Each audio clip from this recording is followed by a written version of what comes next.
चला चला म्हणटा खतखते खावपाक येया. गोव्याचे खतखते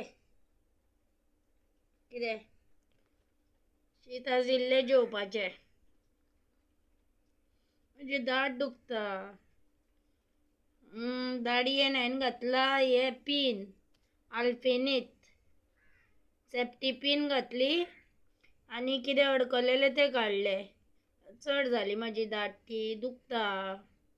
सध्या पतंजलीचे विक्स लायलेले आसा. गुळी बी म्हाज्यान खावं नजो वखद. टॅबलेट म्हाज्यान खावं नजो. ती टॅबलेट अर्द्याचेरूच वयता आनी भायर येता. म्हजे हाड मोडलेले पांयाचे तेन्ना खूब टॅबलेटी दिल्ली, एकू पोटान वचूंक ना.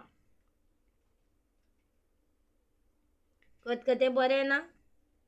ती तेफळां काळयली दाखयलेली पळय ती बी घातल्या. सासवाची फोण्ण घातलेली आसा तेफळां आनी एकूच काशो वापरलो म्हणून तेतून गोटे शीत मिक्स जाल्ले आसा. दाट दुखता चड उलोवंक जायना. उदकान रावन आनी कितें जातलें. कितें या घरभर उदक हे खाटे वयल्यान सकयल देंवले काय उदकान पडटा. हांव बारीक तांदळाचें शीत. चला खतखते खातना बी दाखयना. एका हातीन जायना न्ही.